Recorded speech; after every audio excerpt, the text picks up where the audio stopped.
Le visage de Zédan tandis que les yeux d'Allura se remplirent de larmes. « Tu gâches tout ce pour quoi nous avons travaillé, » dit Zédan d'une voix teintée d'incrédulité. « Tu ne vois pas l'impact que ça va avoir ?»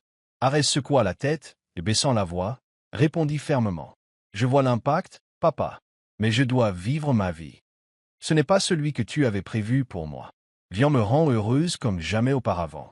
Je ne peux pas l'ignorer. » Les larmes d'Allura coulaient librement, sa voix tremblante. « Nous ne voulons que le meilleur pour toi, Arès. Nous pensions te guider vers une vie réussie et épanouissante. » Arès les regarda, le cœur brisé. « Je comprends, » dit-elle doucement. « Mais ta vision de ce qui est bon pour moi n'est pas la même que celle dont j'ai besoin pour moi-même. Je vous aime tous les deux, mais je dois suivre mon propre chemin. » La conversation s'acheva dans un silence pesant. Zédan et Allura, profondément blessés et déçus, peinaient à comprendre sa décision. Il était clair qu'ils n'étaient pas prêts à accepter son choix. En grandissant, Arès s'était toujours sentie comme une étrangère dans sa propre famille. Elle et sa sœur jumelle, Silva, avaient été élevées avec des attentes strictes. Alors que Silva excellait sans effort en commerce et correspondait parfaitement au profil de la fille idéale, Ar peinait à suivre.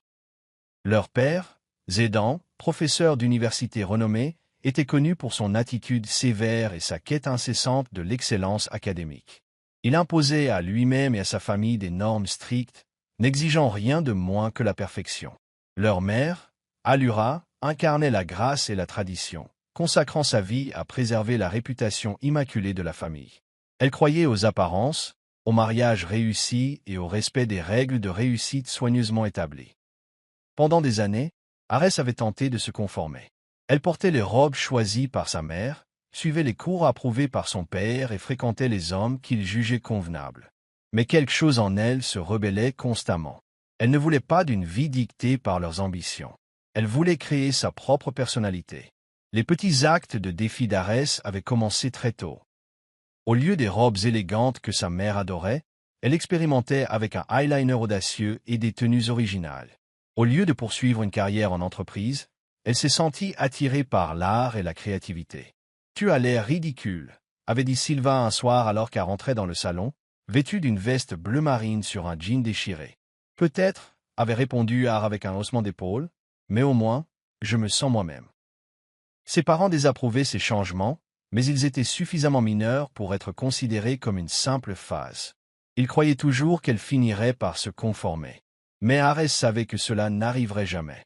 Le tournant fut la rencontre d'Arès avec Vian. C'était un soir pluvieux à la bibliothèque universitaire, et elle peinait à faire un devoir lorsqu'il entra. Sa présence était imposante, mais naturellement détendue. Vian était charpentier, un homme d'une trentaine d'années qui vivait selon ses propres règles. Ses mains étaient rugueuses à force de travailler le bois. Son rire était riche et sans retenue. Il parlait de la vie comme d'une aventure, de la poursuite de ses rêves sans peur. « Tu es trop tendu », lui avait-il dit après seulement quelques minutes de conversation. « La vie ne consiste pas à cocher des cases que quelqu'un d'autre a créées pour vous. » Elle avait ri, mais quelque chose persistait dans ses paroles. Leur conversation se prolongeait tard dans la nuit. Il l'emmenait dans des cafés cachés, au bord de lacs sous les étoiles, dans des endroits qu'elle n'aurait jamais pensé explorer. Avec Vian, Arès se sentait légère, libérée des attentes étouffantes qui l'avaient si longtemps enchaînée. Un soir, alors qu'ils étaient assis dans un café tranquille, il lui prit la main. « Je sais que ça peut paraître faux, » dit Vian d'une voix douce mais assurée. « Mais je vois un avenir pour nous. Un avenir où nous serons tous les deux libres d'être qui nous sommes vraiment. » Le cœur d'Arès battait fort.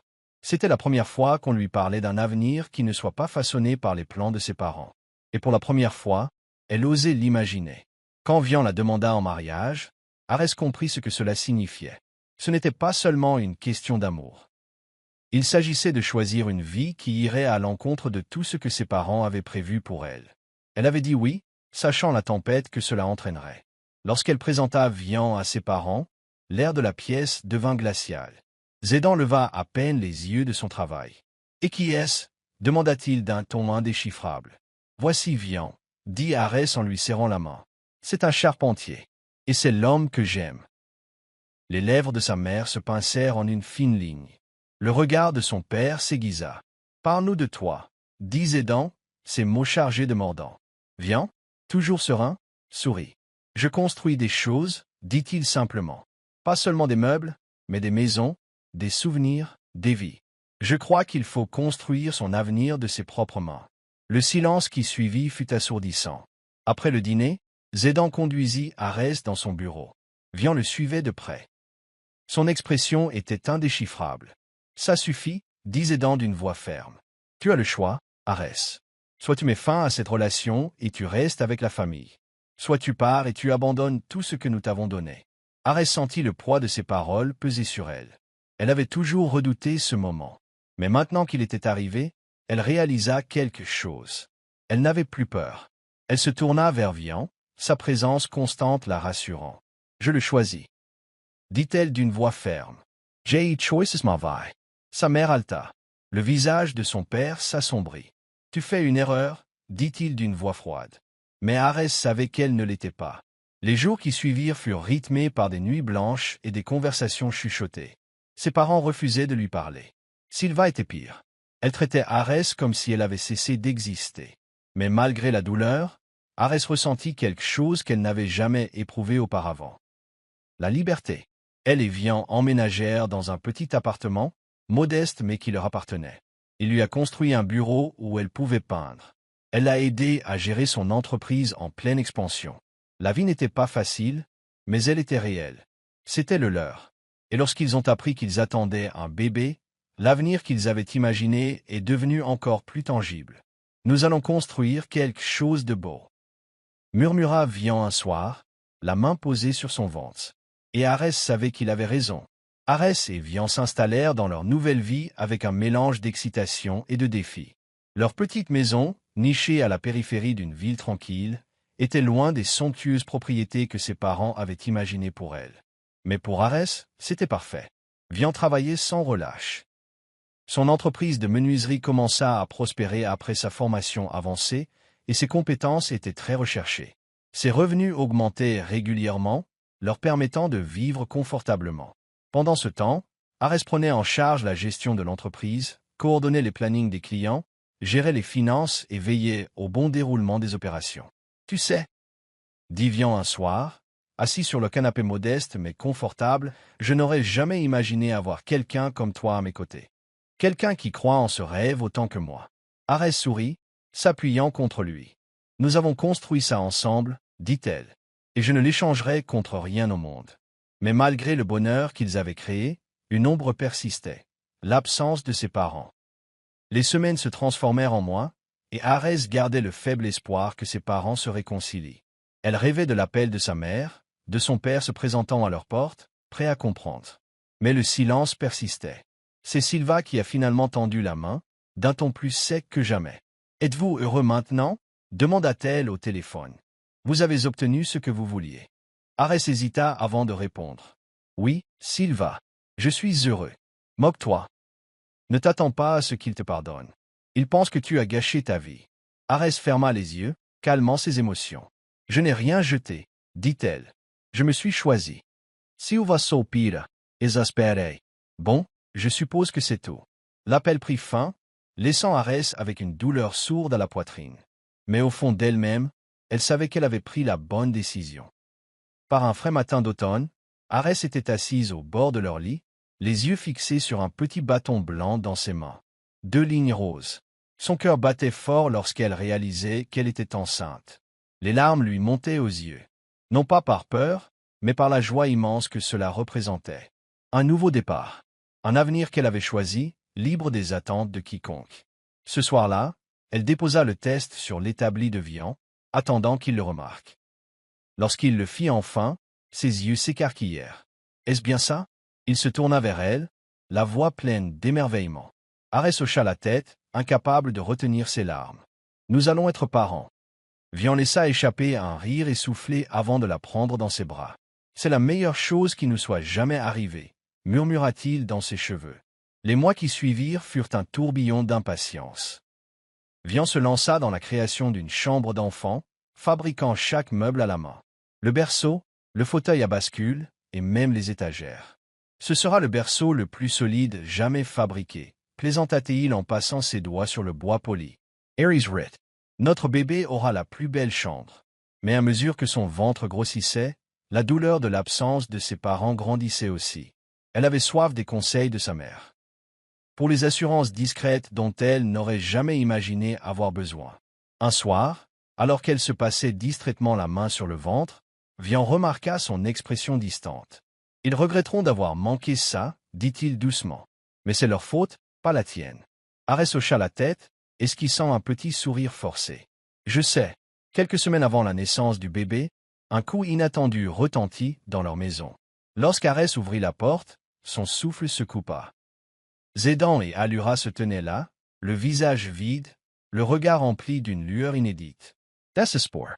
Pendant un long moment, personne ne parla. Puis son père expira en tremblant. « Arès, nous avons besoin de ton aide. » Son esprit se troubla. Après tout ce temps, après leur cruel silence, ils étaient revenus. Et ils demandaient de l'aide. Arès les fit entrer, observant leurs expressions avec méfiance. Ils semblaient épuisés par quelque chose de bien plus grand que leur déception face à ses choix. Les mains d'Allura tremblaient tandis qu'elle agrippait le bord de la table. « Ton père a perdu son emploi, » dit-elle d'une voix à peine plus forte qu'un murmure. « Il y a eu un scandale. Zayden Sarah, Les McQuarrie. De fausses accusations, marmonna-t-il. Mais le mal était fait. J'ai été obligé de démissionner. » Arès s'assit, les mains se portant instinctivement vers son ventre. « Et Silva ?» demanda-t-elle prudemment. Le regard d'Allura se posa sur le sol. « Elle et son mari ne veulent rien avoir à faire avec nous. Ils ne veulent pas que leur réputation soit entachée. Aries de glutted difficilement. Alors maintenant, tu viens à moi. » Son père tressaillit à ces mots, mais il ne les nia pas. Arès ressentit un tourbillon d'émotions. Colère, chagrin, un amour persistant qu'elle aurait aimé pouvoir ignorer. Pendant des années, elle avait espéré qu'il l'accepte. Pour tendre la main parce qu'elle leur manquait, parce qu'il se souciait d'eux. Mais ce n'était pas une question d'amour. C'était une question de nécessité. « Je suis désolé, » dit-elle d'une voix ferme et douce. « Je ne peux pas t'aider, » haleta doucement Allura. « Aries » elle secoua la tête. « J'ai construit ma propre vie. Une vie où je n'ai pas à lutter pour être approuvé. Je n'y renoncerai pas. » Les épaules de Zédan s'affaissèrent. Un homme vaincu qui avait tout perdu. Lorsqu'ils partirent enfin, Arès ferma la porte. Son cœur était douloureux, mais sa résolution était ferme. Elle s'était déjà choisie. Elle se choisirait. La vie avec Vian n'était pas sans difficulté, mais elle était pleine d'amour. Son entreprise de menuiserie continuait de prospérer. Son dévouement se reflétait dans chaque projet qu'il menait à bien. Ara gérait l'entreprise tout en se préparant à la maternité. Leurs rêves se sont réalisés petit à petit. À la naissance de leur fils, ils l'appelèrent Sawyer, un nom qui symbolisait les outils qui avaient bâti leur avenir. Lorsqu'Ar prit son bébé dans ses bras pour la première fois, elle ressentit une paix qu'elle n'avait jamais connue auparavant. « Bienvenue au monde, ma petite, » murmura-t-elle. Vian l'embrassa sur le front. Sa voix était chargée d'émotion. « Nous allons lui donner la vie que nous n'avons jamais eue. » Arès sourit. Oui, elle était d'accord. Une maison fondée sur l'amour. Pas sur les attentes. Et en regardant autour d'elle, celle qu'ils avaient construite ensemble, remplie de rires, de chaleur et de rêves, elle savait qu'elle avait fait le bon choix. C'était son bonheur éternel. Et pour la première fois, c'était elle qui l'avait créé. Les premières semaines de parentalité furent un tourbillon de nuits blanches, de douces berceuses et d'amour débordant. Arès n'aurait jamais imaginé que son cœur puisse contenir autant d'amour pour un si petit être humain.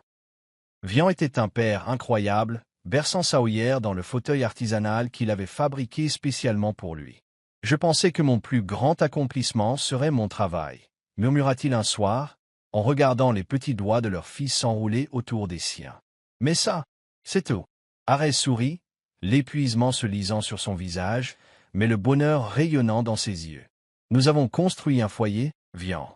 Un vrai foyer. » Elle avait passé sa vie à essayer de s'intégrer dans un monde qui ne lui appartenait pas.